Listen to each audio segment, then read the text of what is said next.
Good evening, everyone, and welcome to the Invictus Racing League.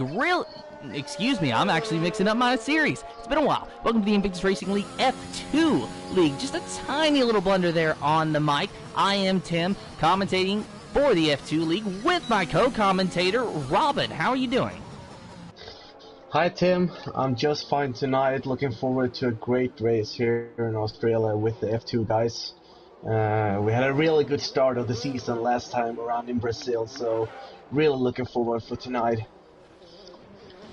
And I'm looking forward to tonight as well. Qualifying just now getting underway. We apologize for the delay in the stream. We had a little bit of difficulties on my end, but we have got that situated now, and we are here and ready to bring you the action from the Invictus Racing League. Mr. Steen on in his out lap now, about to start his flying lap, but we'll go over and take a look at Luke Bailey in the Ferrari as he is on a flying lap now, just going through the first sector or second sector now. And soon to be in the third sector. This is a very tight corner, though, that Luke Bailey is taking there. You got to be careful. You saw that sausage curve. You don't want to hit that, or you're going to be sailing off into that corner, and this is not a boat race. So you got to be very careful. And, of course, this is a very high-speed chicane, but you're going to see a lot of time penalties throughout the day. Luke Bailey cut it very close, but so far so good on his lap. Now, this is a very slow corner, usually about 4th or 5th gear. Luke Bailey going through the corner in 5th gear. And then, of course, you have the infamous, notorious, the awful, the whatever you want to call it, hairpin, which is the penultimate corner, and then the final corner, which really what you do in the hairpin sets yourself up for that final corner and a nice run down the straightaway. Luke Bailey crosses the line, the time to beat a 1:22.363.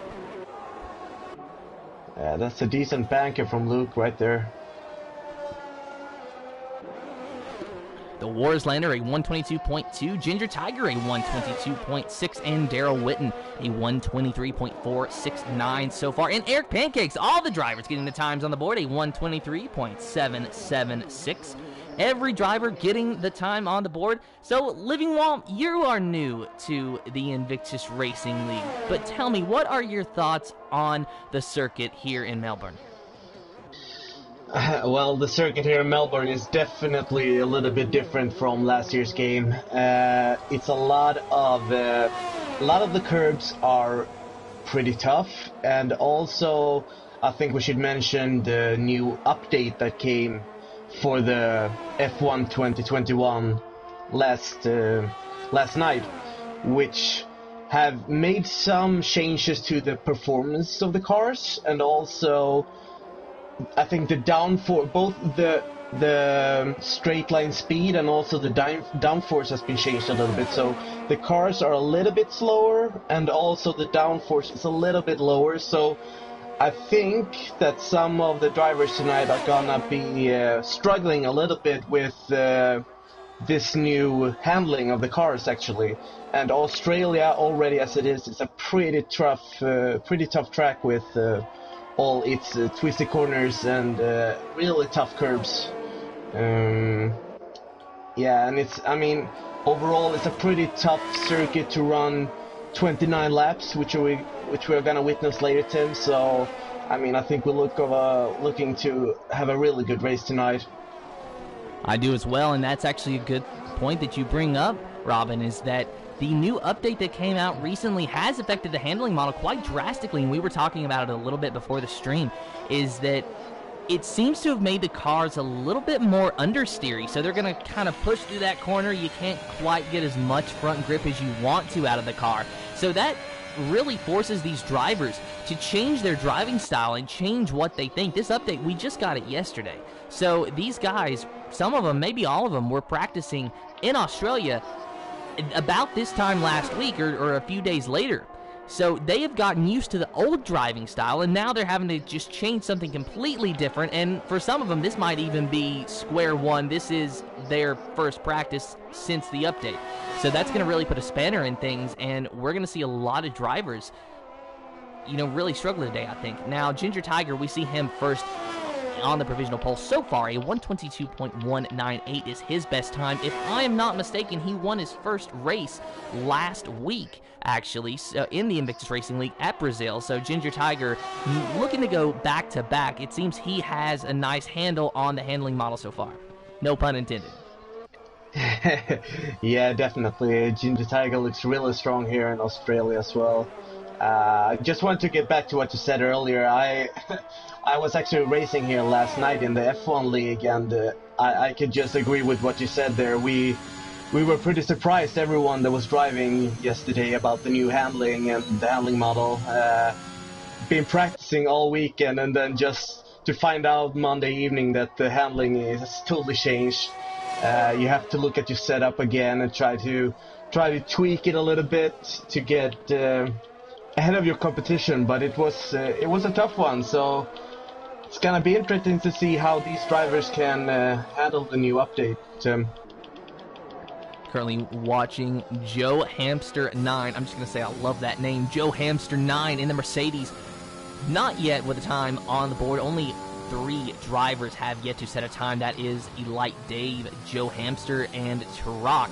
But riding on board with Joe Hamster is he is just about to enter the 3rd and final sector of this course, and this is the very tricky turn 10, the high speed, fast, cussing at the top of your lungs corner turn 10. At least that's how it is for me. But it's when you get that corner right, it is actually so satisfying. You kind of feel like you're your own Lewis Hamilton in your own little world. Oh, I can't agree more. I think that chicane, that fast chicane right there, is one of the toughest in the game, actually. And in this game, it's even harder than it was last year. So just to get that one right is gonna be so important, just to get those tenths ahead of your other guys here. So it's gonna be a key role in on the circuit, definitely. It was a 1:22.997 set by Joe Hamster 9 in the Mercedes. Taking a look at Elite Dave now in the Alpine. We'll ride on board with him while he finishes his lap, but it looks like it's going to be a bit of a slow one. Had a bit of trouble through the hairpin. Now he's going to run down the straightaway, and as he crosses the line, he will run a 1.23, so a 1:23.615, just barely beats Eric Pancake's time. Eric Pancake's, of course, on a flying lap now, so we'll see him possibly climb higher up into the standings. These guys, as we're rounding down to the last few minutes of qualifying, we're starting to see more and more faster times, and these guys are really coming out and starting to get more comfortable with these cars. Just over 8 minutes remaining. Ginger Tiger still on the provisional pole with Mr. Steen in 2nd and the Warslander in 3rd.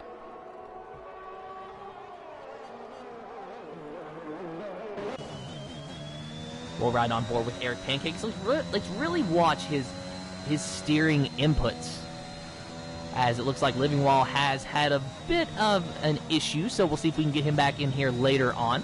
But Eric Pancakes, I think he's just still taking it fairly slow. This is a driver who, of course, raced in the Realistic Performance League last season, so he is not a rookie this year to the Invictus Racing League. So he knows what he's doing. So if he's taking it slow, I have to say that it's going to be for a reason. He's got plenty of time to come back around the track and get out for one final flying lap. He just has to try to climb the boards a little bit at the moment. But he's got a nice run down the straightaway, no invalidation, so he crosses the line. He will run a 1:22.961, a small improvement for Eric Pancakes, puts him into the 11th position. Ginger Tiger on an outlap, looks like, oh, it's just Nico. He is just topped the boards with a 1:21.943. So what a stellar lap from It's Just Nico. Ginger Tiger in on his outlap now, about to start his flying lap. Let's ride on board for the entire lap on this Aston Martin and see just what Ginger Tiger, last week's winner and the current points leader, is doing. Using a lot of curve through the first and second corners. I'm honestly surprised to see him doing that. You have to be very careful there, but otherwise the curb is going to turn you around. It's very sensitive, very finicky. But we see him using just enough curb to get the car to rotate and sort of make a straight line out of the corner, but not enough to where you're spinning your tires when you get back onto the throttle. Of course, it's a very easy motion that you have to do to get back onto that accelerator. You cannot just mash the throttle. You spin your tires, you spin around, and then you get mad, and no one wants that. Fastest lap now from Beck 9000, a 1:21.932. Ginger Tiger still in third, but let's see if he's able to improve. Let's take a look at his lap data. course, we missed the time interval for the second sector, so we won't be able to take a look at that, but we will see where he stacks up against the rest of the field here in just a few seconds.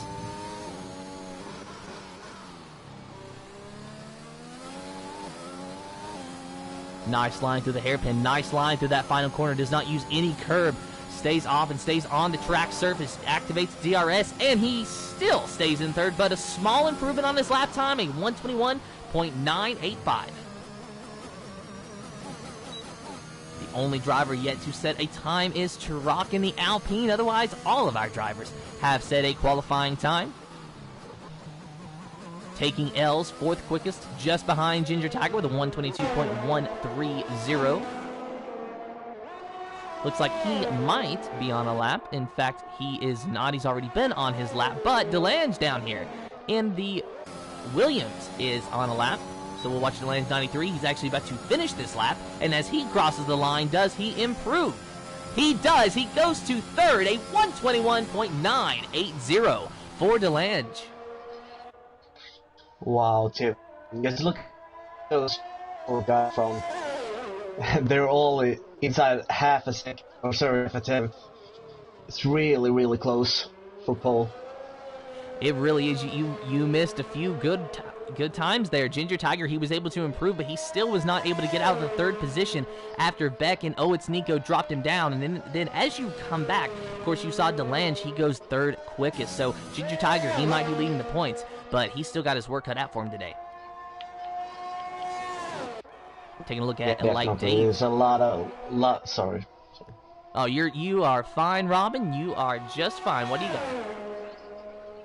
Now, I was just gonna say that there's a lot of fast guys in this league. I mean, look how close it is from first 10th. It's only 4/10 of a second from Beck 9000 down to Luke Bailey. It's gonna be so close for pole here. Really excited for this last lap, actually. I am as well. Just over 3.5 minutes remaining in the qualifying session. If Turok wants to set a lap time, he's going to have to do it soon. Elite Dave, his teammate in the Alpine out there now. Currently, though, his best time just a 123.6. So that might be a great time compared to someone like me who's probably going to be running 126s or something. But in F2, Elite Dave, he wants to get into the 121s. Let's see if he's able to do it.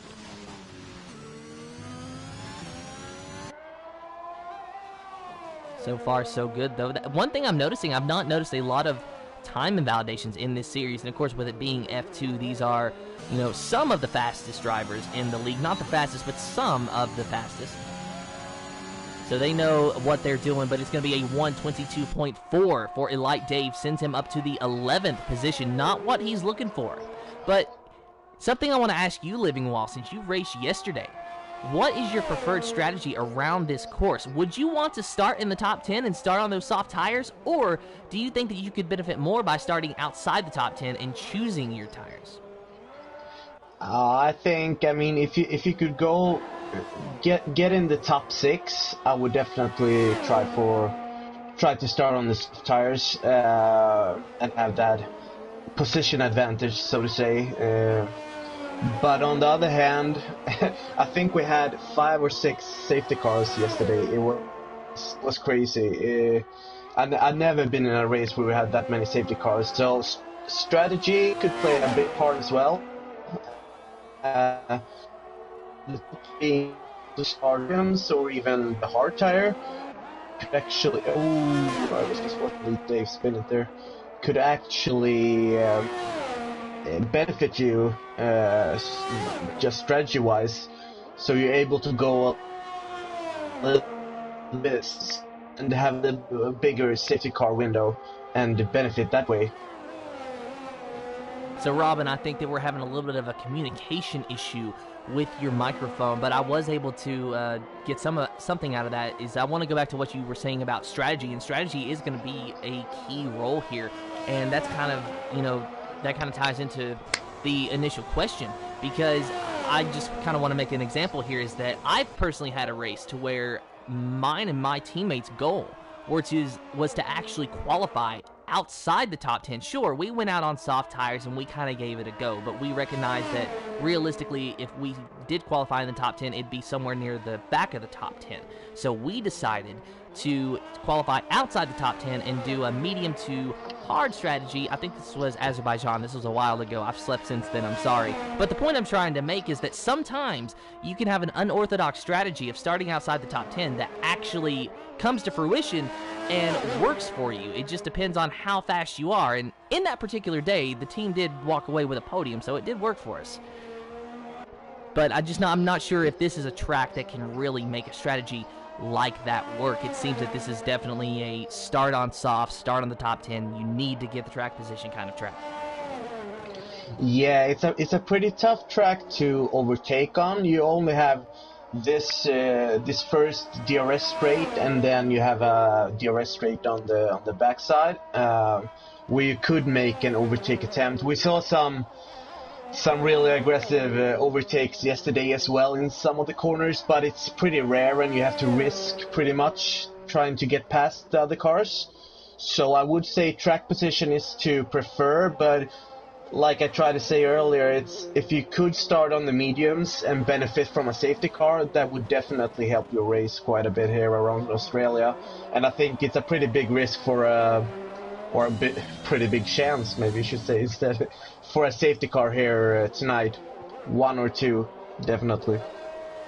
And sometimes it's better to be lucky than fast. And if you can get a perfectly timed safety car, and you can pull into the pits and get a nice fresh set of Dr. Feelgoods, and you're back out on the track, and you are loving it when they drop the green. Yeah. I'm just wondering to see, because now we see some of the guys finishing the quali here. Following Luke Bailey on the straight finish here. Let's see what he got. Oh, goes up to 6th.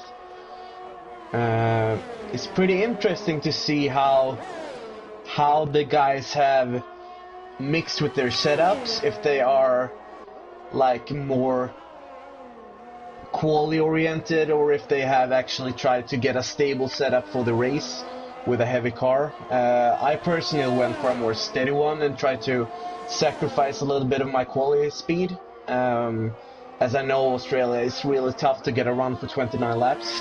I still didn't do all the 29 laps, so didn't work out anyway, but I think we could see some guys doing pretty well later on in the race, even though they're not in the top 5 in the quali, so to say. Well, Robin, you can always find some solace in the fact that you still did better in that race than I did. Of course, I wasn't in the race, but technically truth.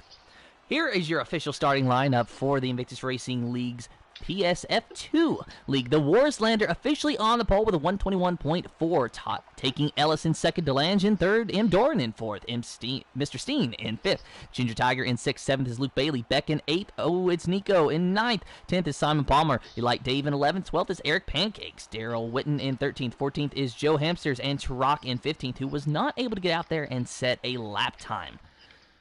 We got 29 laps in the Australian Grand Prix coming your way here in just a moment. But one thing that Malk and myself like to do, Robin, is do some predictions before the race. So I'm going to go ahead and we can do that now. In any order, what is your top 3 predictions? I think Luke Bailey is in for a great result tonight. Delange. And I'll say Joker, Simon Palmer. All right, well, I'm going to go with Luke Bailey, Ginger Tiger, and the Warslander, your top 3 in any particular order. Of course, the chat that is watching along with us, they can also feel free to join in on this. It's always fun to get a little bit of predictions in. Of course, we're not betting on it. There's no money involved. This is just a nice little fun game that we can play while we wait for the drivers to set their strategies and get ready for the formation lap.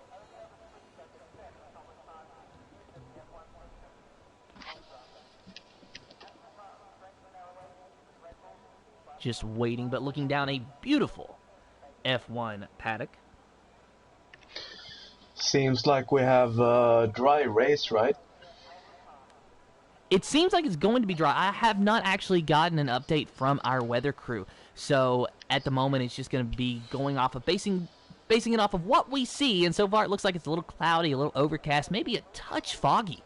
But overall, a clear day, and I'm sure that these drivers would very much prefer a dry race. But I'm going to ask you from the driver's perspective, do you prefer a wet race or a dry race? Because some drivers can really get the car to hook up in a wet track.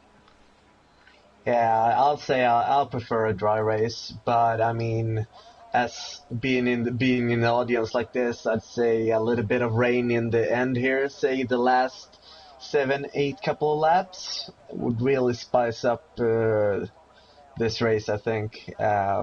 Australia being a tough track as it is, and with some rain on that, it's gonna be really tough for the drivers. So let's see if it stays dry or if the weather conditions are gonna change during the race here. Looks like we're still experiencing a bit of a delay, so we will figure that situation out as soon as we can. But this is a perfect time to update you on our point standings. Of course, as I mentioned, it is Ginger Tiger that is on top of the board in the Aston Martin, taking L's in second place with the Red Bull, and then Luke Bailey in the Ferrari in third. That's your top three, with Magana in fourth, Beck in fifth, sixth is Turok, Joe Hamster seventh, Daryl Witten in eighth. My apologies, Daryl. And in ninth, Simon Palmer, and 10th, Mr. Steen. Of course, that is really the finishing order from Brazil, but that is your top 10 in points at the moment, with just one round in the books in the second round about to commence here in just a few moments. Here is another rundown of your lineup. The Warslander, of course, in first place, taking the pole, and then taking L's in second, DeLange in third, M. Doran in fourth, Mr. Steen in fifth, Ginger Tiger in sixth, Luke Bailey in that Ferrari in seventh, the McLaren of Beck 9000 in eighth, ninth is the AlphaTauri of It's Just Nico, and 10th is Simon Palmer 80. 11th is Light Dave, Eric Pancakes in 12th, Daryl Witten and Joe Hamster, two Mercedes starting in 13th and 14th, and Turok in the Alpine, who unfortunately was not able to set a time, so he started from the tail end of the field. Here are the tires. Wondering if Turok actually made an attempt in the quali, or if he just sat it out, trying to copy your strategy, going on the mediums perhaps. And really, he might have. Of course, maybe I should have said a little bit sooner in case he did do that strategy was at Azerbaijan, if I'm not mistaken, but it definitely was not Australia. The only reason I'm confident it wasn't Australia is because we haven't raced there in that particular league yet. Yeah, no, I don't think Australia is as strong starting with the mediums as Azerbaijan would be, but still, I mean, if you could go the distance with if there's a safety car or anything, you could benefit a lot of positions. And as I said, it's so hard to overtake on this track, so could be a winning condition, definitely. That it could, but it's going to be 29 laps before a winner is decided. This is the Invictus Racing League PlayStation F2 League, brought to you in partnership by Nailcoat Hall, GridFinder.com, and Driver61. Big thank you to our sponsors for joining the Invictus Racing League and supporting us, and we hope that we can support you in turn as well. The drivers coming back to the front straightaway and about to line up to their appropriate positions on the grid. Do you want to make any last-minute adjustments, Robin, to your predicted top three? Because I think I'm pretty safe with mine. No, I'm all good, all good. Trusting my guys. Got to trust you guys, got to trust your gut, and you know what? Sometimes you got to just trust your luck. The Warslander are going to be leading them off, taking Ellis DeLange, of course, your top three. So it is an AlphaTauri, a Red Bull, and a Williams. Your top three on the grid, and here you go. You hear those engines revving. You hear those itchy pedal feet. The drivers watching the lights. 1, 2, 3, 4, 5 red lights in the air. No red lights. We are green for the Invictus Racing League F2 League on the PlayStation. The Warslander leading him down to turn number 1. A lot of jostling around for position in the back, though. The McLaren of Beck 9000 having a moment. M. Doran moving up into 3rd, just behind the Red Bull of Taking L's. DeLange drops down to 4th. Mr. Steen up to 5th now, but look at the Haas of M. Doran trying to get around the outside of Taking L's, but there's no room to go, so he has to stay and fall back in line. A little bit further back, there's some jostling around for position. Ginger Tiger has found himself demoted to the 9th position, about to be the 10th position as he goes wide. Joe Hamster in the Mercedes moves up to 9th now around Ginger Tiger, so a good start from that Mercedes. Eric Pancakes at 11th, just behind this battle. And look at that. Was that the AlphaTauri? It was of, oh, it's just Nico who goes off into the grass, and there's a McLaren around Beck 9000. He is out of the race. Will this be a safety car? It's a virtual safety car at the moment. Yeah, I was watching the back of the field at the turn 1, and it looked pretty smooth in the start there, but then Elite Dave got a tap from behind and got his front wing totally demolished in the second corner already. But now he's gonna have some time, hopefully, to get in and change that one, as it's a virtual safety car. I didn't actually catch what happened with Beck there. Did you see it? Unfortunately, no. I only caught the tail end of it. Not sure what was happening. That was a few cars ahead. We were riding on board with Oh, It's Just Nico when all of a sudden a wild McLaren appeared, and it is spinning, and unfortunately Australia has claimed its first victim. Beck 9000 out before they even complete the first lap, and that is probably the most frustrating thing of all from his perspective. Is it's not just that he's out of the race, he didn't even get a chance. Yeah, definitely. I mean, I know you're practicing for a couple nights a week, and then you go on and you're really excited about the race, and you just can't get one lap together, unfortunately. So one thing I'm just noticing is the Alpines, they are actually doing a double stack. So Turok and the Light Dave, they decided to pit together, and Turok went on the soft tires. The Light Dave looks like he's going on the hard tires. So that's probably the best strategy if you have to pit this early. But Elite Dave, the last one to take that pit stop, unfortunately for him, was held up because he had to wait for Turok. So something going on in the Alpine pit that's just, we'll say less than ideal, and we'll leave it at that as we go back to the battle for 3rd, or 2nd actually, as we ride on board with the 3rd place driver of M. Doran in the Haas. He was gaining on Taking L's there for just a moment. Still is sort of gaining, but keeping it a mostly consistent pace of about 0.7 of a second behind him, just waiting for that DRS to be activated. Normally we would see it activated at the end of this lap, but with the virtual safety car, that might put a little spanner into that plan. But as soon as we get that DRS active, I'm sure that M. Doran will be able to just go sailing by that Red Bull, because it looks like he's got the pace. He just doesn't have the ability to pass quite yet. And you see already the Warslander is building a gap now. It's 2.2 seconds down to Taking L's, and that's really important now when the DRS is coming up right here. And we have a retirement. Turok is out. Turok is out. He's the first victim of the fast chicane here. And that is a shame for Turok. A bad day goes to worse. Out on lap 3, his teammate goes by him. Looks like that's right about the middle section of Sector 2, actually. So no safety car is going to come out this time. We are back under green. No more yellow flags, so the mess is cleaned up as we ride on board with DeLange, who is chasing M. Doran. DeLange in 4th place, but he has got Mr. Steen on his rear end. That is his Williams teammate, though. So maybe these two cars just trying to work together. And really, when you have a teammate out there that you can talk to and communicate with, that's the best thing, because then you can work with each other instead of against each other. Of course, sometimes that's a luxury that not every driver can afford. M. Doran, though, he had a moment to where he got very close to Taking L's. Had that down to about 0.3 of a second. Now it's down to 0.4 of a second. M. Doran getting very close. He wants the DRS probably more than anyone else on this racetrack at the moment. Of course, he's got 3.3 seconds still to the leader, which is the Warslander, but here goes M. Doran around the outside of the Red Bull, and he clears him before he gets to the corner. Move M. Doran up into the 2nd position.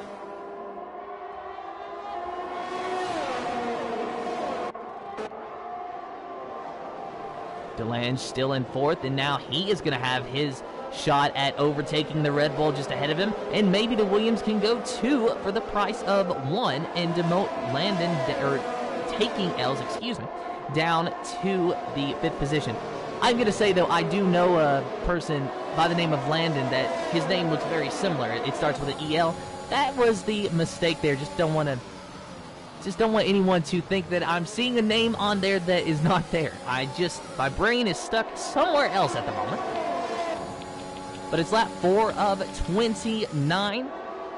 Pit stops will be happening in the near future, but with only 3 laps on those soft tires, they can still go quite a ways more. Now it's just about the time to where you get settled into the race and you realize that, okay, I've got a long race ahead of me. I need to start thinking about when I want to pit if I haven't already, and I just need to stay calm and finish.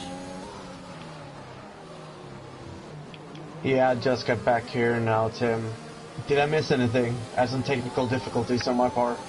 No, you did not, but you just saw the Warslander set the fastest lap, a 1:25.546 for that AlphaTauri driver. Oh, Luke Bailey is on the tail of Mr. Steen here. I think it's gonna have a moment here in turn 3. We're right on board with Luke Bailey, though. Doesn't quite get the move done. A lot of curve there. Did you see how much he had to work that wheel?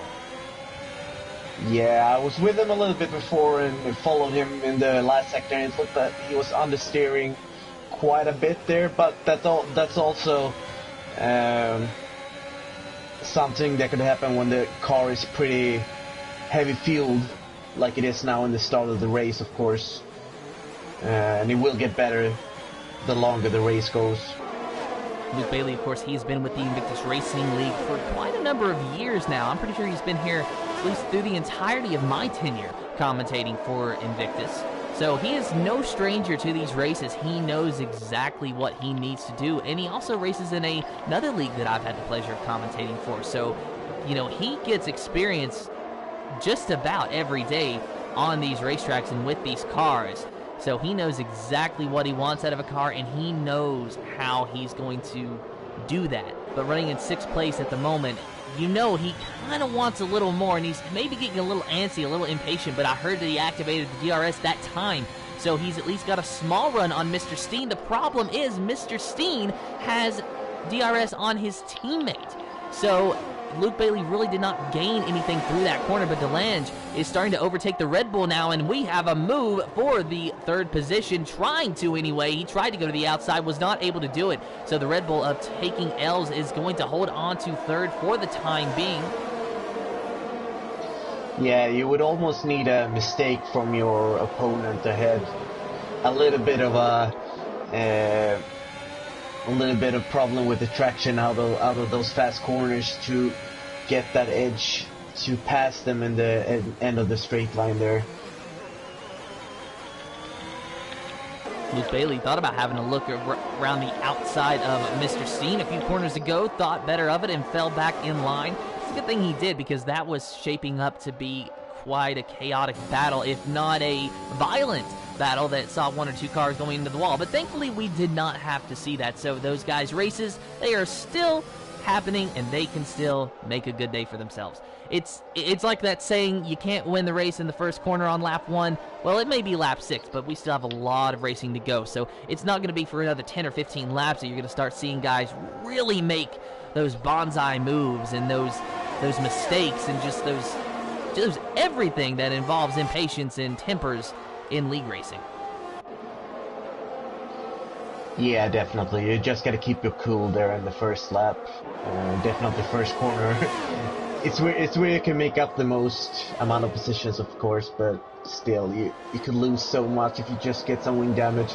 And don't forget, Tim, we are saying in this league we use simulation damage with the standard mode on, so I mean, slightest little contact could actually give you some damage to the sideboards or underneath the car, so, and that could affect the performance of the car, obviously. And for those of you who are watching that may be new to the Invictus Racing League or the F1 games or even just Formula 1 in general, what you might not know is that these cars more or less are very aerodynamically dependent. So you need a good aero setup on these cars in order to go fast. So you look at that rear wing, that's giving you a lot of downforce. That front wing's giving you a lot of downforce on the front end of the car. That's going to help plant that car to the ground and let it grip it. Oh my goodness, the Ferrari of Luke Bailey is off and hard into the wall. We're talking about wing damage and not having downforce. Well, Luke Bailey doesn't have any downforce on that front nose because he has no wing at all. He's very lucky that that did not result in a DNF, but it probably feels like a DNF because now he's going to be dead last once he pulls into the pits and gets a new front wing, which he's going to have to do because without a front wing, or even with just the slightest damage on the front wing, the car is going to start handling just absolutely, the handling of the car is just going to be abysmal. And that's the point I was trying to make, is just the slightest contact, the slightest damage, and your aerodynamics are severely affected, and that can severely affect your pace, especially when you're only running about a tenth quicker than the guy behind you. I was actually on board with Luke Bailey right there when he spun out. He got a little bit too wide on the exit of the corner, and that's so hard. You just want to get the traction down, but you're a little bit too aggressive on the throttle, and then you just spin out right there, and that's what he did, and totally destroyed his front wing. And I think he was suffering a little bit of understeer as well, like I said in the lap before that. It looked like he was going wide in a couple of corners and really couldn't get the car into the corner like he wanted to, and that's unfortunately for him the result of that. So Luke Bailey has rejoined this race in the 12th position on a fresh set of medium tires.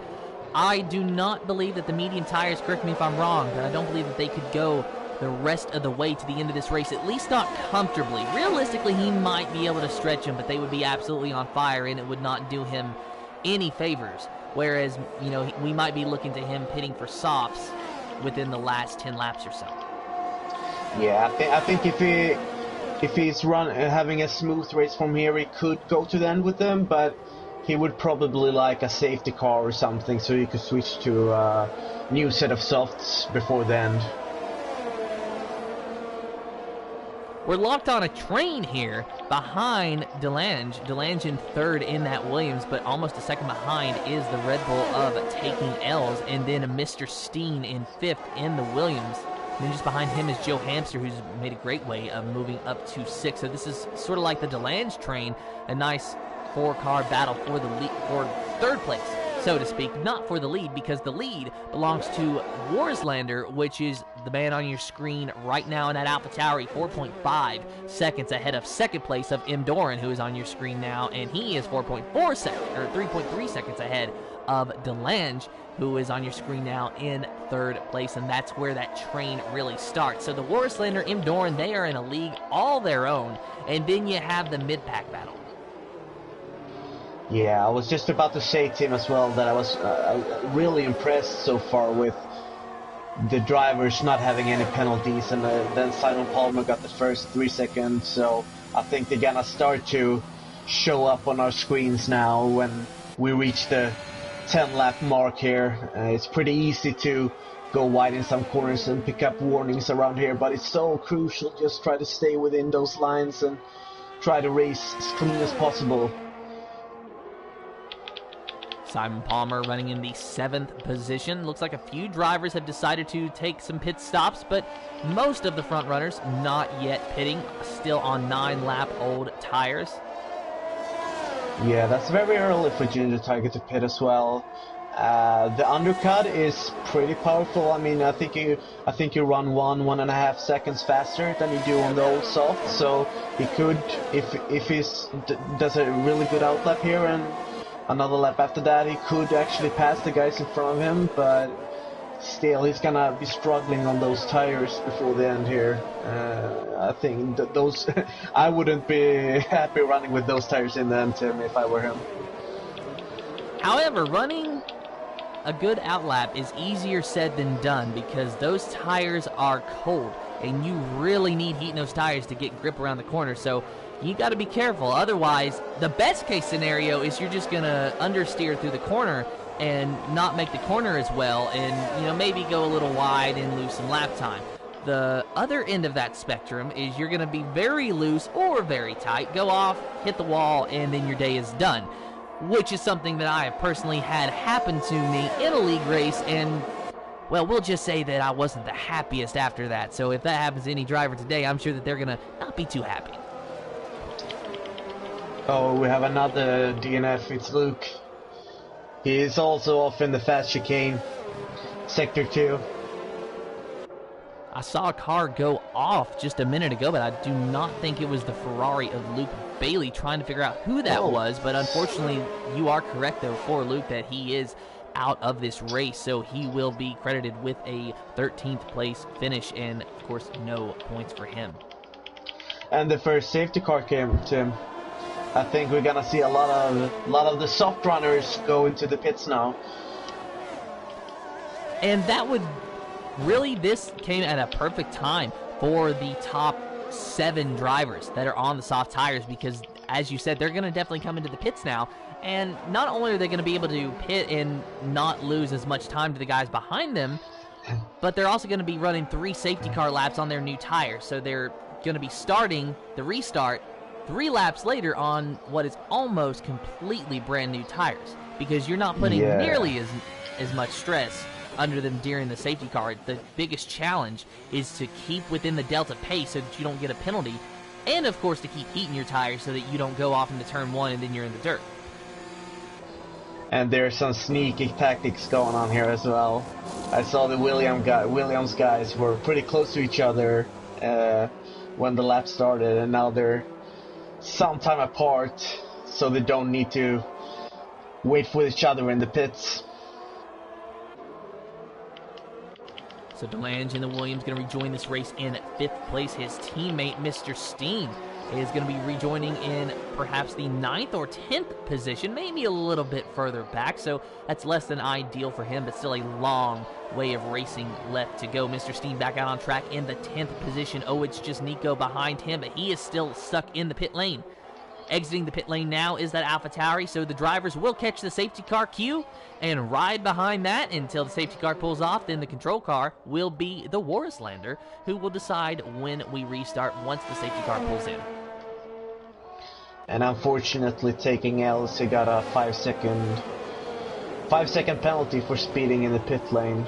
That's not gonna help him in the end of this race. No, it will not. But the Warislander, M. Doran on fresh mediums. Eric Pancakes and Daryl Whiffen 3rd and 4th on 11-lap old tires. Then Ginger Tiger 2-lap old tires. Everyone else back to 11th has fresh mediums. And you got Light Dave on the 9-lap old hard. Surprised to see him not pull into the pits and get a fresh set of Dr. Phil goods, but he knows his strategy better than I do, so I'm going to let him do what he wants to do. But this is the Invictus Racing League F2 League, brought to you in partnership with Nailcoat Hall, GridFinder.com, and Driver61. Big shout out, of course, to our sponsors for supporting us, the streams, and the league as a whole. We are just approaching the halfway point of the F2 Australian Grand Prix on the PlayStation for Invictus, and so far it has been a calm race, a few DNFs, a crash or two, but mostly calm. The Warislander and M. Doran, of course, the class of the field in a league of their own. Everyone else racing for 3rd at the moment. Yeah, what do you think of the new safety car now, Tim? Do you see that? This is the new Aston Martin? It's pretty nice, huh? Well, I'm an Aston Martin fan, so I'm a little bit biased, but I'm definitely going to say that is a beautiful-looking safety car, and I kind of like to imagine Sebastian Vettel driving it.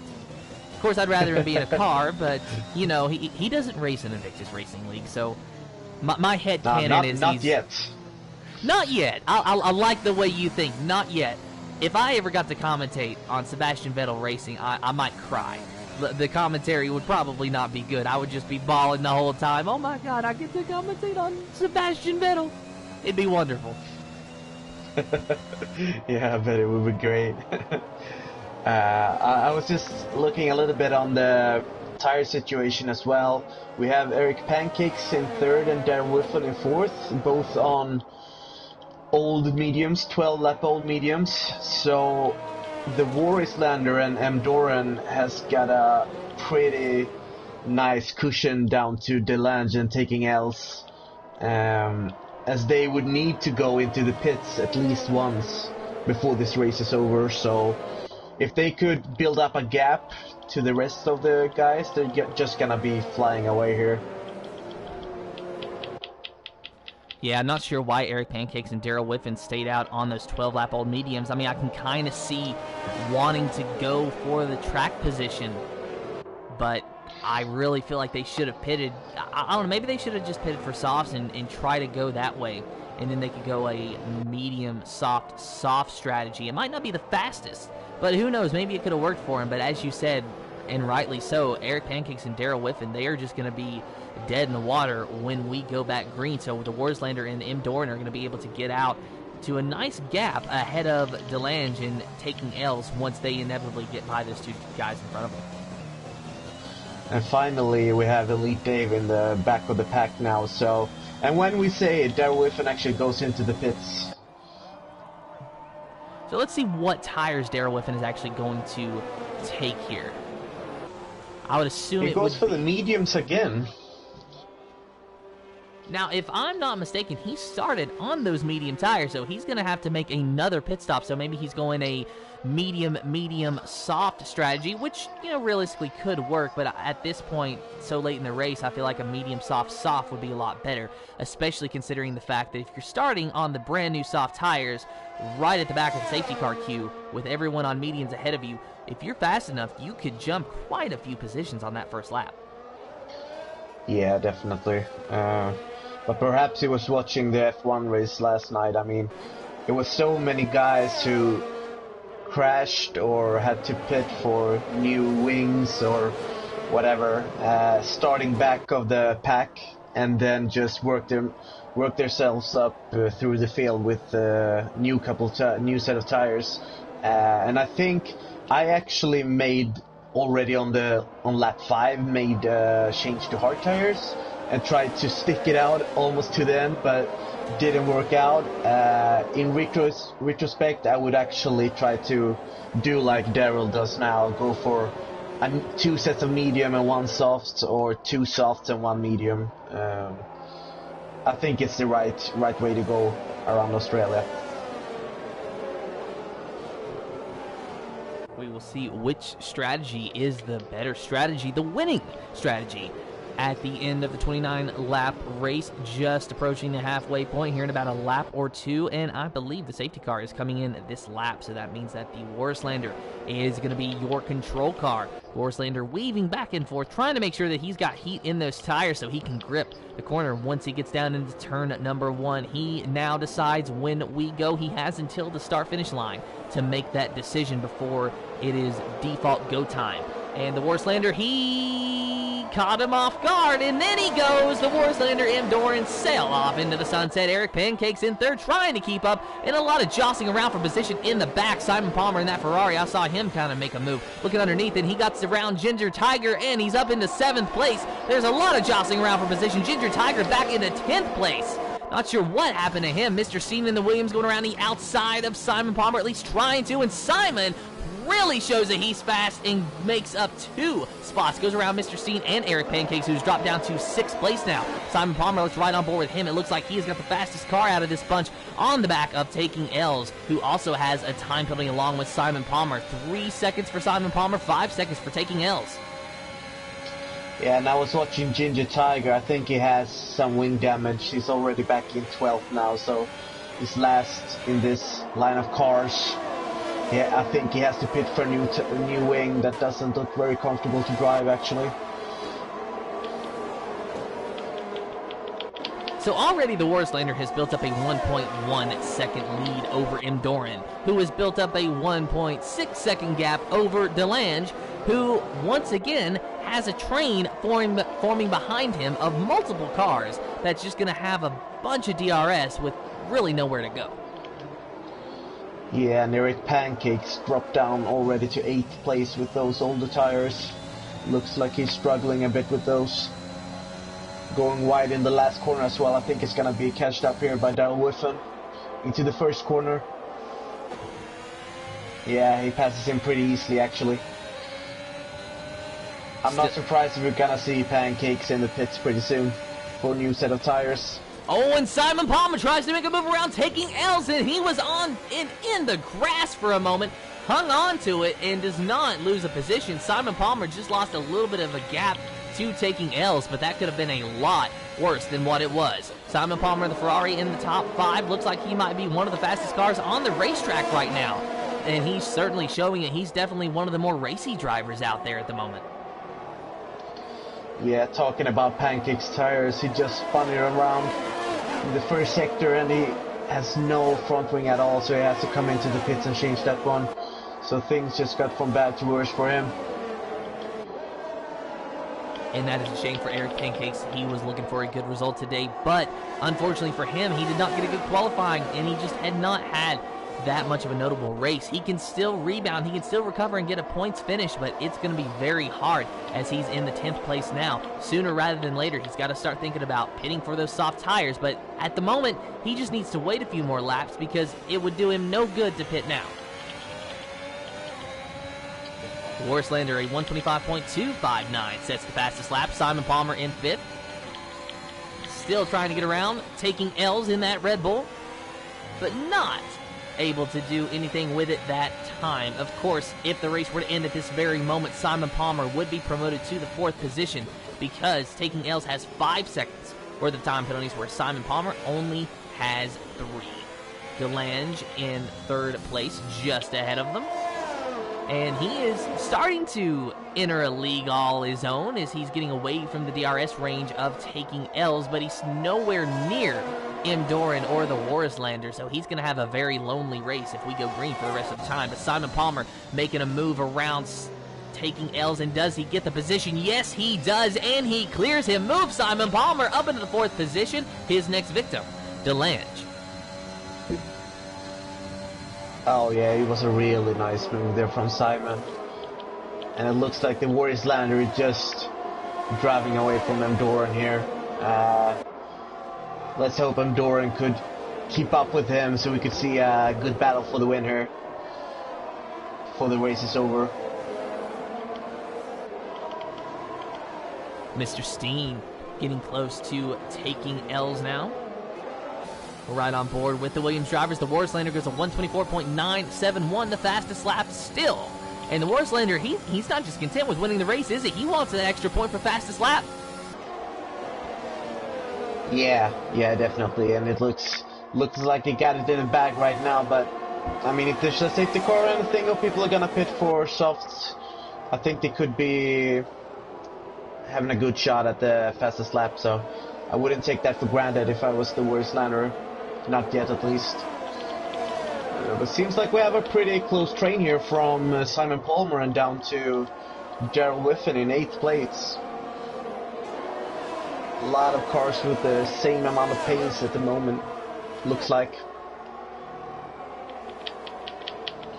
And there we go, Ginger Tiger setting the fastest lap of the race so far.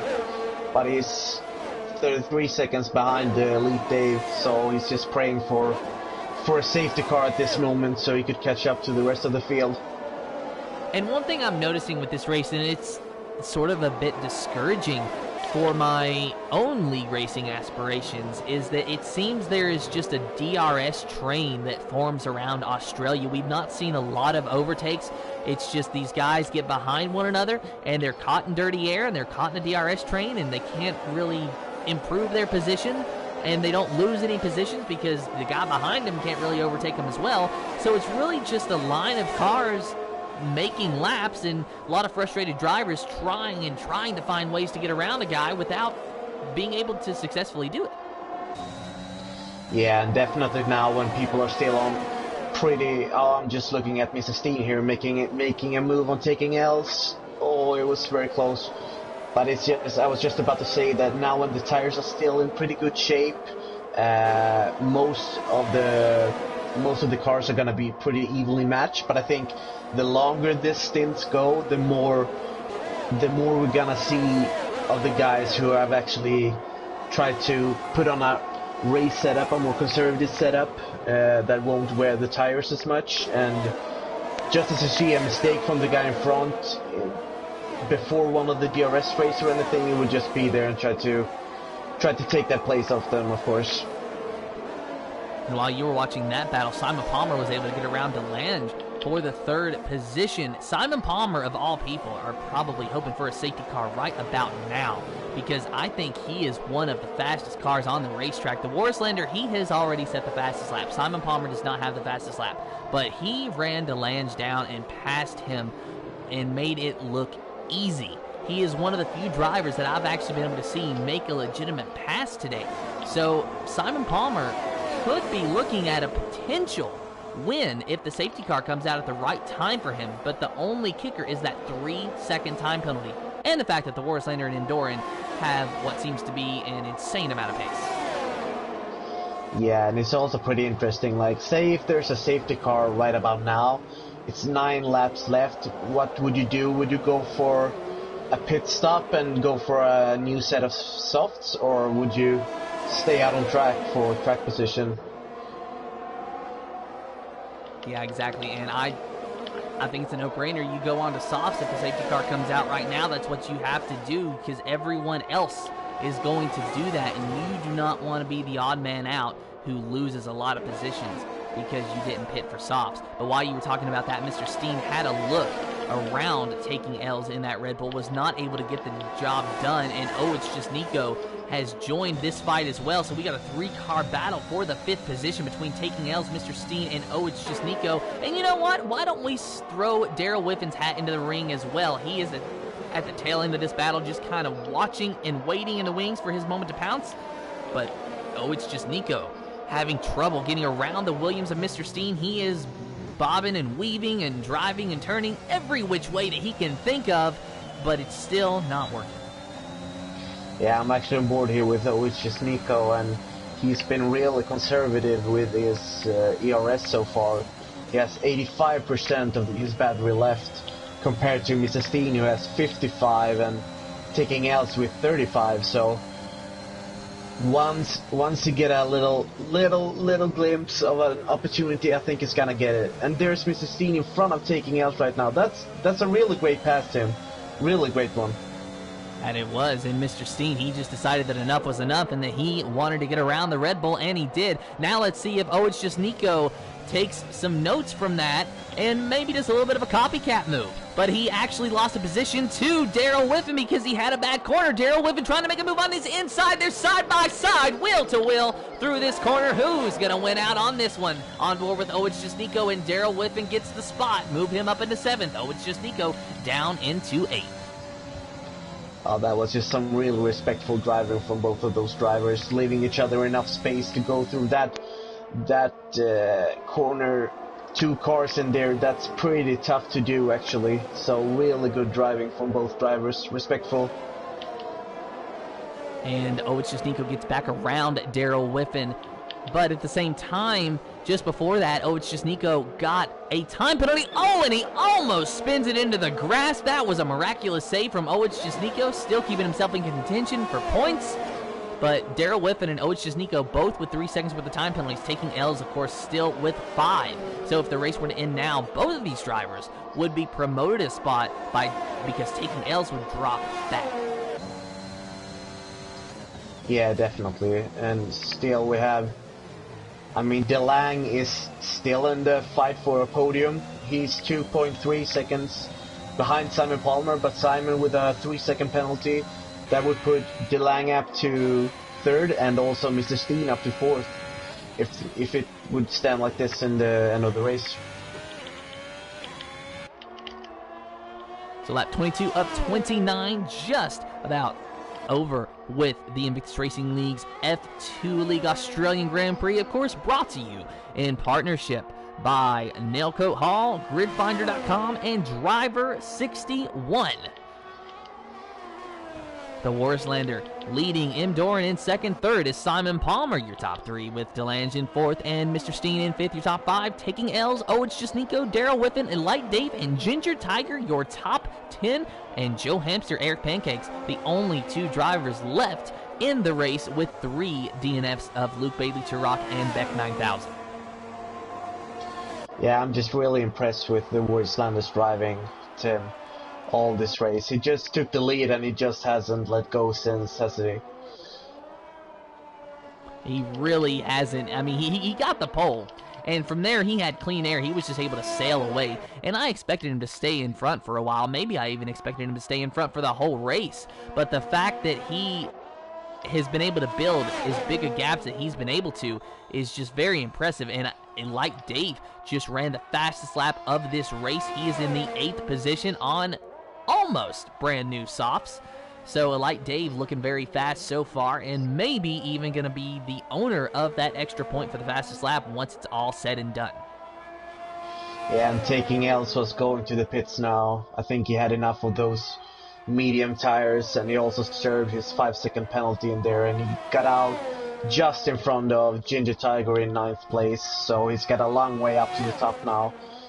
But if there were to be a safety car or anything, he would at least have a new set of tires on. Yeah, Ginger Tiger within DRS range of taking L's, but with 7-lap-old tires, as you said, it's not going to be the easiest to get around that Red Bull that's got a brand new, fresh set of softs. We'll go back up and take a look at DeLange in 4th, but as we ride on board with him, you can just barely see Simon Palmer off there in the distance. That is the podium, and DeLange is close to getting a podium. He needs to stay within 3 seconds of Simon Palmer, and if the race were to end at this very second, he would not have it. But if it ended 20 seconds ago, he probably would have. So DeLange is going to have to drive with all his might to get a podium because it is going to be very, very close. Yeah, I think this is also a time in the race where you gotta start figuring, is it the risk reward, Tim? Is it worth like pushing the car for every lap around here in Australia to get that podium, or would he enjoy a 4th place here around here with still a good finishing position, of course? But you know, as a racer, you always want to be on the top step, so I'm sure he's gonna fight for a podium around here. At this point, I think he's got to fight. But he also has to make sure that he doesn't use his equipment up too soon, because Simon Palmer, he is going to be pushing to make sure that he stays at least 3 seconds ahead of DeLange. So that's the thing. You know Simon Palmer is pushing. What do? You need to push at least a little bit to stay within those 3 seconds and get that podium. But you also need to try to conserve. You need to find that perfect balance between the two so that you can triumph, and Simon Palmer will not. That's what's going through DeLange's mind, but it's not necessarily what's going to happen. Throughout the course of that lap, we saw a difference of 0.4 of a second. He was as close as 3 seconds and as far back as 3.4 seconds. So it is very possible for DeLange to get this podium, but he is going to have to push and push and push for the next 6 laps to do it. Or 5 laps, rather. Yeah, and the closest battle we have on tracks right now is the one between Mrs. Steen and It's Just Nico, with Nico being behind Mrs. Steen here for a couple of laps now without being able to go through. It's really hard now when the tires are starting to wear off as well, to get that extra grip to try to get past the guy in front of you. Even the DRS won't help you enough on these shorter straights around here in Australia. Let's ride on board with It's Just Nico and see what he's doing and what he is seeing. Looks like he's being very easy. He's not really pushing the car too much at the moment, and realistically, he knows he's got a time penalty, so it's not going to do him any favors to push the car unless he thinks that he can get a 3-second gap ahead of Mr. Steen. But staying close to him might at least ensure that you are not demoted further behind. And Darrell Whiffen behind him has 3 seconds as well, so both of those drivers will be dropping back in time, but whether they drop in position depends on how far away they are from another competitor. Darrell Whiffen 3.4 seconds ahead of Eli Dave, it looks like. Or actually, no, excuse me, I think that it is It's Just Nico 3 seconds ahead. Like I said, my brain is not exactly here today. It's already been a lot, so just trying to stay positive through the rest of the race. 26 of 29 laps remaining. Still watching It's Just Nico because he's close to Mr. Steen, but he's not really pushing. And I kind of want him to get a nice DRS run down the front straightaway just to see if It's Just Nico could get around him. I'm actually a little bit surprised that Ginger Tiger could haul up with taking L's as good as he does. He's only one second behind still, even though taking L's has 7 laps fresher softs than he does. And Ginger Tiger, he might be able to get that 9th place position away from taking L's, and that would be a miraculous feat. I think I'm right there with you, Robin. I am very impressed that Ginger Tiger's been able to stay as close to him as well, because I think the gap was, what, about 1.4 seconds or so when taking L's came out of the pits, and Ginger Tiger is more or less stayed right within that window. He's 1.2 seconds now. I saw him just a minute ago as close as about a second, give or take. So Ginger Tiger, he is definitely pushing and trying to get that 9th position. That just goes to show. Nico, sorry. Nico is doing a pass on Mr. Steen here in the turn 3 after the DRS straight, and I think he managed to go through. So it's just in the end of sector 1. Moves up into 5th place. Good catch there, Robin. Paying attention to Ginger Tiger, that's the only problem, is I was not aware that the battle of Nico had turned the heat up a little bit. Yeah, I was riding on board with him, and I saw he was trying to, he was starting to getting impatient and just was staying behind Mrs. Steen for just 3 or 4 tenths around the lap. And with the DRS, he just blew past him. Lap 27 of 29, just 3 laps remaining, about to be 2 laps remaining in the Invictus Racing League's F2 PlayStation League, brought to you in partnership by Nailco Hall, GridFinder.com, and Driver61. Warslander in first. Nico actually got his eyes on DeLange now. He's less than 1 second away, so he's already up in the DRS, but still he has that 3-second penalty that would probably demote him if he would pass now anyway, but it's still a battle on the track, so to say. Exactly, and if Nico can get by DeLange fairly quickly, ideally before this lap ends, then he'll have enough time, if he's still got life left in those tires, to try to build that gap over Mr. Steen so that he'll only lose the spot to DeLange and not Mr. Steen as well. So Nico possibly going to be getting a top 5 today, but it's going to be very close, and he's going to have to drive pretty much a qualifying lap to make sure that he can get ahead of Mr. Steen and stay ahead of Mr. Steen after that time penalty. Of course, Simon Palmer, he will drop back in time as well, but it looks like DeLange is not close enough to benefit from Simon Palmer's misfortune, so Simon Palmer, he might be looking at a podium here in a lap.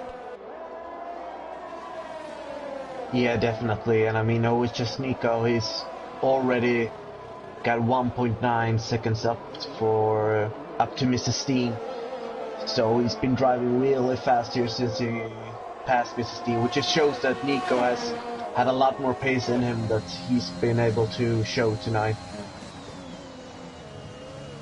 Final lap now. Starting to close up, really close on the line. Sorry, Tim.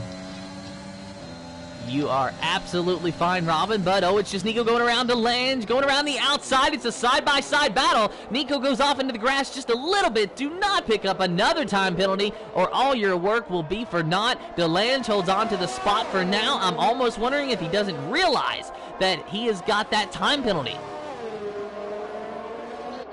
Oh, but he's a racer, Tim. That's just what they do. Could not have said it better myself. Doesn't matter if he's got a time penalty or not. You want to beat him outright, not just from default, but it's going to be the Warslander, who, if he can make a few more corners, will be victorious here in Australia. Just do not mess the car up now. That is what he's thinking. That's what his race engineer is telling him. That's what all of his fans are telling him. But the Warslander, just a couple more corners to go going into this race. The Warslander was not the points leader. He was not even credited with any points, but he's got maximum points today, with the exception of the fastest lap. The Warslander wins the race. M. Doran in second. Simon Palmer crosses the line in third. Does he keep the position? DeLange crosses the line with It's Just Nico trailing close behind. Simon Palmer gets the podium. DeLange in 4th. Mr. Steen promoted to the 5th position. Oh, it's just Nico. Drops to 6th. Elite Dave in 7th. But will he drop back after time penalties? No, because Taking L's is 17 seconds behind that Alpine. So Taking L's, no time penalty there. He served it in the pits. He will finish in 8th. Ginger Tiger, your points leader going into this race, finishes in 9th, with Daryl Whiffen trying to make a last lap pass for 9th place, but will not make it, and ultimately gets the 10th position. Joe Hamster looked like he was on for a good result today. Not what he wanted. He's going to finish in 11th. Oh, what a race, Tim. What a race. What a race indeed. We will talk to our top 3 drivers here momentarily, as long as they want to do an interview. Of course, we don't force our drivers to do any interviews here. It is completely up to them. But hey, you know, it's nice to talk to them. But I'm sure that the Warslander is very happy with his result today. Yeah, definitely had a flawless race today. He just drove away every time the safety car was there, or even in the start, just built that 1 second gap so he wouldn't be within the DRS of the car behind. So just great driving, no mistakes today. So your official finishing order for the Invictus Racing League F2 PlayStation Australian Grand Prix. The Warslander in 1st, Imdoran in 2nd, Simon Palmer in 3rd, DeLange in 4th, 5th is Mr. Steen. Oh, it's just Nico in 6th place. Elite Dave in 7th, Taking L's in 8th, 9th is Ginger Tiger. Daryl Whiffen in 10th, 11th is Joe Hamster 9. Eric Pancakes in 12th, 13th Luke Bailey, Tarak in 14th, and 15th is Beck 9000.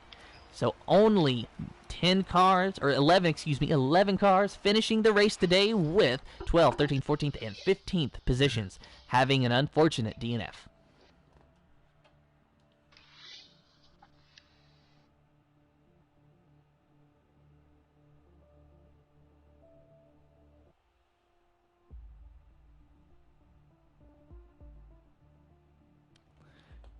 So just trying to get the drivers in here to talk to them. Livingwall, are you able to do that? Yeah, let's see.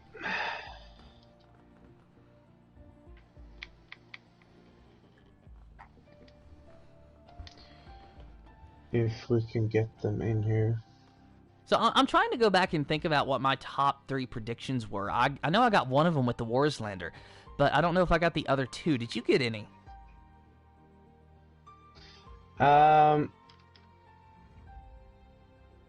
Simon Palmer, I believe. There you go, and Simon Palmer got Driver of the Day as well. At least the computer gave him Driver of the Day, but honestly, I think I'm going to give him Driver of the Day, just my own personal Driver of the Day as well, simply because he seemed to have an ungodly amount of speed. Simon Palmer, he knows what he's doing. He's another one of those drivers that's been around for quite a long time in Invictus and other leagues as well, so he is no stranger to league racing, but even still I find it very impressive that he was able to have the pace that he did to work his way up to a 3rd place finish and overcome a 3-second time penalty.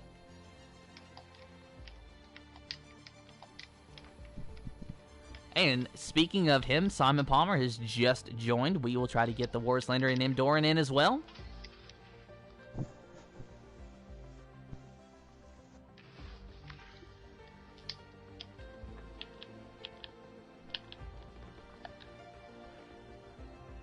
But overall, Robin, what did you think of that race? Because even though I mean, realistically, I wish that there had been more passing.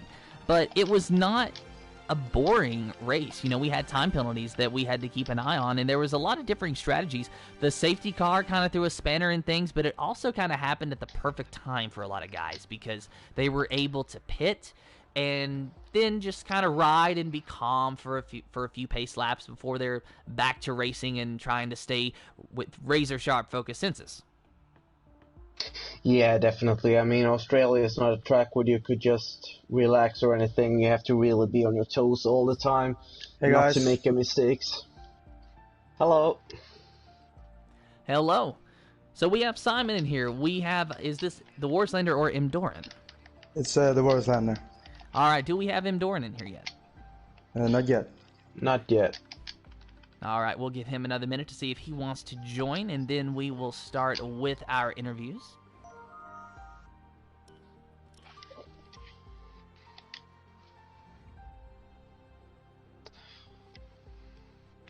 So I guess we'll go ahead and start with the interviews here in just a moment and see if Warslander can, or excuse me, if Imdoran can join here momentarily. But please, guys, before we start the interviews, make sure that you've allowed your voice to be shared. If you don't know how to do that, go over to the party settings, click Always Allow, and let me know when you're ready.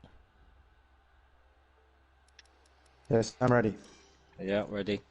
All right, so first things first, we will talk to our winner, the Warslander. Not really a lot to talk about, though. You start on the pole, you lead just about every lap, if not every lap, actually, because of the safety car, and you were just in a league of your own. Is this going to be a one-time thing for you, or are you just going to have this pace for the rest of the season? Because going into this race, you had 0 points, and now you've walked away with almost the maximum. Yeah, thank you. Obviously, I hope so, that I can keep this pace up. But, you know, in Brazil, I had decent pace. I think I could have a fight at the front, but I just made a few mistakes. And that's what happened, really. And then today, I thought, like, I'd have the same kind of pace in the mix. And then in qualifying the final run, I had a massive lap. And I thought, like, what's this pace like? Why do I have this pace? And in the race, it continued, so I could just, you know, try and build a gap and hold on to that. And I won. So going into Australia, before you even jumped into the car for qualifying, did you expect to have pace here? Did you think that maybe you could have a realistic chance of winning? Or did you just enter qualifying with the idea of, we're just going to go with the flow? Well, obviously today or yesterday was the new update, and so I waited with practicing before after the update, and so today I started practicing, and I've added everyone in this league so I can see what everyone's pace is like on time trial, and I was just in the mix, maybe a 10th off the best time, so I thought, yeah, maybe I can just be in the mix again, and in the end the pace was even better than expected, so I'm very happy with that. I'd say you are happy with that. You're on the top spot of the podium. Robin, do you have any questions for the Warslander? I mean, it was just a great race from you. How did you feel when the safety cars came out? Were there any thoughts about going on a different strategy or anything, or did you feel like you nailed the strategy totally this race? No, it was actually the lap. I was going to come into the pits, and then just a few corners later, the safety car came out, so it was perfect actually. Only the 5 seconds I lost because of the safety car, which was a bit of a shame. But in the end, I've just returned to IRL, so to get a win in my second race back is fantastic, and I really enjoy the racing again. So I'm very happy with that. Just want to say that. Well, congratulations on your win, the Warslander. Did we get Imdoran in here? We did not, unfortunately. Alrighty, well then we will go to our third place finisher of Simon Palmer. So Simon, I mentioned it a little bit during the broadcast. You obviously are no stranger to league racing. You've raced a lot in Invictus. You've raced a lot in other leagues as well that I've been able to commentate for and talk to you about. But today was a little bit different, I think, from what I've seen from you in the past, because you got a 3-second time penalty, but you were somehow able to have the pace to not only race up to third, but finish third and overcome that time penalty by putting enough of a gap in front of Delange when everyone else seemed to be dead in the water. So what was it about your car and your setup and your driving style today that really allowed you to prevail? The car was set up for the race. I didn't have a very good quality. Any of my runs weren't particularly good. So, you know, starting P10 on a set of softs wasn't ideal. Turn one I got a really bad start. Turn one was a bit hairy, and I had to back out of quite a lot. And I think I dropped down to 14th at one point. And then obviously I started pulling it back. And then when the safety car obviously come out, we could bunch up. That's when I knew I could really push, because I felt more comfortable on the mediums than I'd do the softs. So yeah, just pushed like hell after the safety car.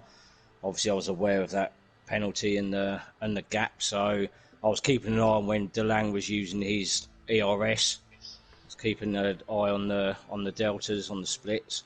So then I was just gauging where I could use it to maximise it and hold out. So, what was going through your mind in real time when you are chasing DeLange and you get by him and you have that 3-second time penalty? Is it a realistic scenario in your mind at that point that you are getting ahead of him and you are keeping that podium, or are you just really nervous and thinking, there's no way I'm keeping this podium, but I got to try anyway? I knew I had the pace to do it, to be honest. You know, in practices that I've done, I know the race pace was good. So, you know, I had every confidence that I could do it, and it was just a case of managing it, and it turned out well. Well, congratulations on your podium, Simon Palmer. Robin, do you have any questions for him? Well, coming from a seventh position finish in Brazil, did you expect yourself to be this high up on the podium now in Australia, or is this a track that you prefer, or what were your thoughts before the race? To be honest, you know, I'm surprised to get on the podium. You know, I was sort of hoping for sort of maybe a top 5 finish or something like that. Obviously, getting onto the podium is just an added bonus, really. But yeah, it's been a long time coming again, and hopefully there'll be more to come. Yeah, congratulations. Thank you. And with that, that is all the time that we have for the Invictus Racing League's PlayStation F2 League. Of course, one more big thank you to our sponsors, Nailcoat Hall, GridFinder.com, and Driver61. Thank you for jumping on board and partnering with us in supporting the league as a whole. Congratulations to your podium finishers. Thank you to all the drivers that race with us today. Thank you to everyone that watched the stream. And until next time, have fun. And good.